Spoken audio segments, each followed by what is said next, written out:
नमस्कार दोस्तों, आप सबका स्वागत है मेरे YouTube चैनल पर। देखिए, ये मैं बना रही हूँ प्याज के पराठे। ये सनी जी को बहुत पसंद है और इन्होंने क्या किया, प्याज वगैरह और उसमें नमक मिर्च वगैरह सब डाल के रख दिया, उसकी पिट्ठी बना के रख दी। और उसने मॉइस्चर आ गया उसमें, वो पानी छोड़ दिया उसने। और फिर मुझे कहने लगे कि इनके पराठे बना दो। तो जब इस तरह की स्टफिंग होती है आपके पास, तो आपको पराठे किस तरह से बनाने चाहिए वो मैं आज आपको बता रही हूँ। अपनी छोटी सी बुद्धि के अकॉर्डिंग जो भी मुझे आता है वो मैं आपसे शेयर करती रहती हूँ।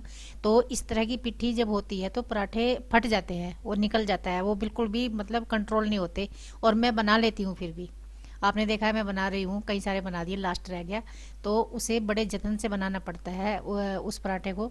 तो हाथ से जितना भी उसे फैला सके उतना हाथ से फैला लें। और उसके बाद जब इस पे बेलन चलाएंगे, धीरे धीरे चलाएं।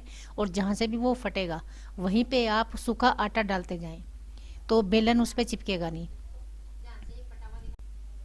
तो जहाँ से भी ये फटा हुआ है वहाँ पर हम इस पे वो डाल देंगे सूखा आटा, और फिर से हल्के से बेलन चलाएंगे और फिर सूखा आटा डाल देंगे, फिर से बेलन चलाएंगे। इस तरह से पराठा बन जाता है। तो ये देखिए मैंने बना ही दिया, इसी तरह से बनाए हैं मैंने सारे पराठे। तो कभी कभी ऐसी सिचुएशन आ जाती है बनाते बनाते, ऐसी बात नहीं। तो इसलिए मैंने आपको बताया कि ऐसे बना सकते। तो यदि आपके सामने इस तरह की सिचुएशन आए तो आप इस तरह से पराठे बना सकते हैं। काम चल जाता है, घर में खा लेते हैं सब, ऐसी बात नहीं। और जब ये पराठे इस तरह से बनते हैं ना, तो ये मुझे टेस्टी भी बहुत लगते हैं। हालांकि ये सही नहीं होते, लेकिन ये टेस्टी लगते हैं। और बनाने में थोड़ी सी दिक्कत आती है इनको। तो आप इस तरह से बना लीजिएगा यदि आपके सामने इस तरह की स्थिति पैदा हो जाती है तो।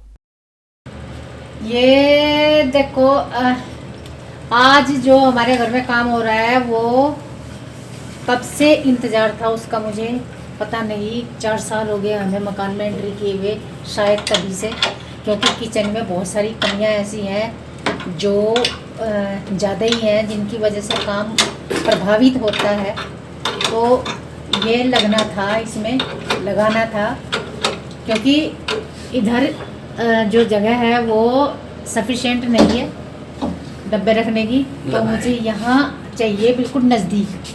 ये मैं यहाँ मैं खड़ी होती हूँ, यहाँ मैं खड़ी होती हूँ, और यहाँ मेरे डब्बे रखे रहेंगे जो इंस्टेंट उठाने पड़ते हैं मुझे एकदम से। वो तो यहाँ पे मेरा सामान काफ़ी आ जाएगा। तो जी सैनी जी ने ये मेरी बात मानी, इनका मैं शुक्रिया अदा करती हूँ, इन्हें मैं हार्दिक धन्यवाद देती हूँ। आभार प्रकट करती हूँ इनका। इन्होंने ये 4 साल में मेरा कहना माना। 10 दिन पहले बोला था। हैं? 10 दिन पहले बोला था। 10 दिन पहले? यार इतने भी झूठ ना बोल लो। मैंने एक कमी तो बता दी थी आपको 4 साल पहले ही, जब मकान बन रहा था। लेकिन ये करने के लिए आपको बोला था मैंने, लगभग 1 महीना हो गया। मैंने कहा अगर अब इसमें और कुछ तो हो नहीं सकता, आप इसमें ये लगा दो। तो साफ कर दिए, ये डब्बा यहाँ रख दिया था। डब्बा बता रहे हैं ऐसा अवन को, मैं कह रहे डब्बा वहां रखी। ट्रांजिस्टर सा लग रहा है, जैसे रेडियो हो रही थी पहले जमाने में, ट्रांजिस्टर इतना ही बड़ा होता। तो जी अब मैं अपनी रसोई का मेक ओवर करूंगी, वो करूंगी मैं कल। आज तो मैं अपनी मीटिंग की वीडियो में लगी पड़ी। तो देखो जी, ये मैंने इंस्टेंट रख दिए हैं ऐसे ही, झाड़ पोंछ के रख दिए, और बाकी साफ सूफ करके कल पूरी रसोई सेट करूंगी मैं। Hello dear friends, good morning. कैसे हैं आप सब? आप सबका स्वागत है मेरे यूट्यूब चैनल पर। जैसा कि मैंने आपको कल बताया था कि रसोई में मुझे कुछ काम करवाना था, तो वो काफ़ी इंतज़ार के बाद वो काम हो गया है।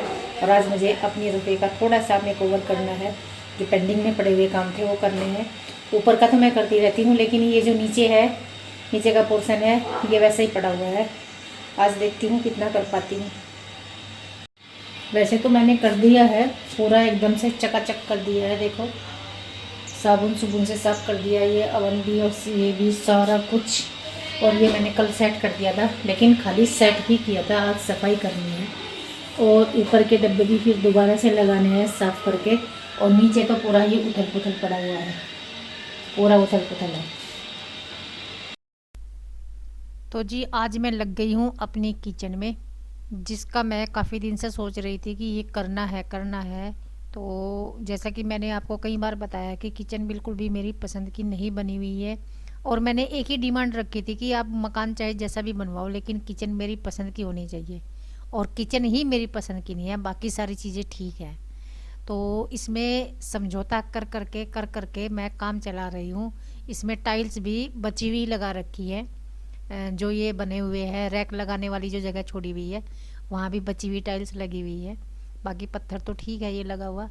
और खैर काम तो इसमें होगा किचन में, लेकिन अभी नहीं होगा, इसमें काम होगा ये पूरी पूरी तरह से एकदम से वैसे ही बनवाएंगे जैसी किचन होती है आजकल जो चल रही है, ट्रेंड में है जो, वही बनवानी है मुझे। स्पेस चाहे अलग से मुझे इसमें निकालना पड़े कहीं से तो वो भी मैं करवाऊंगी इसमें।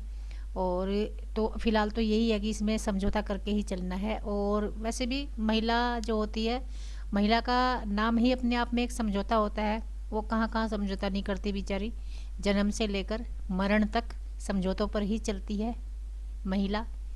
तो वही हमें करना होता है। जब अपनी पसंद की कोई चीज़ ना मिले तो फिर उससे हम समझौता करते हैं, फिर उसके साथ जीने की आदत डाल लेते हैं। तो यही मैंने किया। और क्योंकि हमने 17 साल किराए के मकान में गुजारे हैं, 17 साल थोड़े नहीं होते, और फिर अपना मकान हुआ, क्योंकि किचन वगैरह ये सारी चीज़ें अपनी पसंद की बिल्कुल नहीं मिलती किराए के मकानों में। तो जब मैं किराए के मकान में थी तो ये सोचती थी कि कम से कम मैं किचन तो अपनी पसंद की बनाऊंगी। जो मैं कमियां वहाँ देखती थी वो सारी मुझे होता था कि अपने मकान में ये कमी नहीं छोड़ूंगी। और मुझे बहुत सारी कमियां वो अपने यहाँ भी नज़र आई। तो कारण भी था, मैं बताती हूँ अभी कारण क्या था।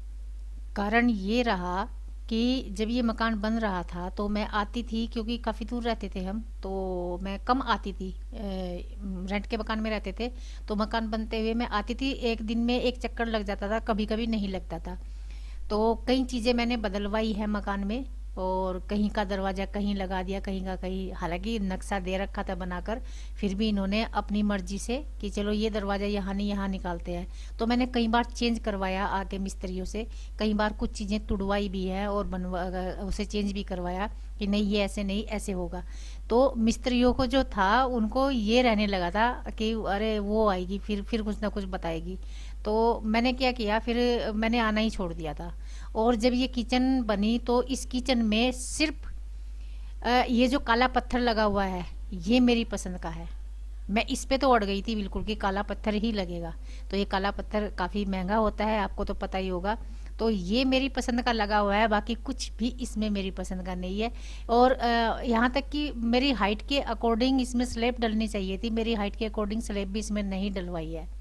तो अब क्या करूँ, जो है वो है, सामने है, बस समझौता ही।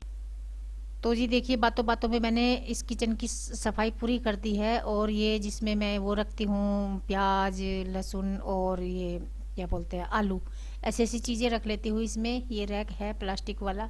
और मैं एक चीज़ और बता दूँ आपको, ये मैं साफ़ कर रही हूँ, एक चीज़ और बता दूँ आपको कि मैंने अब तक अपने घर में, जब से मैं अपने मकान में आई हूँ, मैंने कुछ भी सामान नहीं खरीदा। जो रेंट वाले मकान में हमारे पास सामान था लगभग वही है, बस थोड़ा सा ही हमने लिया होगा। हाँ, एक डबल बेड हमने यहाँ पर आकर ख़रीदा है, बाकी हमने कुछ भी नहीं ख़रीदा।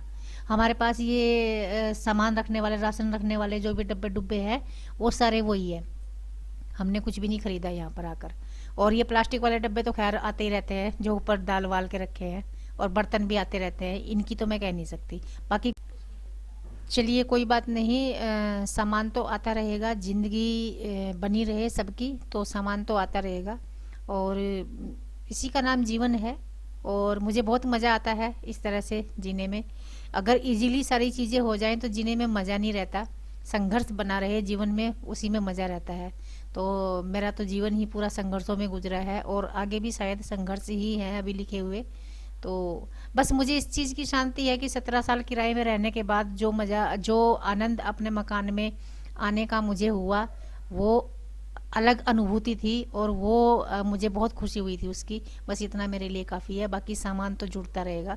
अभी हमारे बच्चों के करियर बनाने का समय है, वो अपना करियर बना लें, उसके बाद देखेंगे।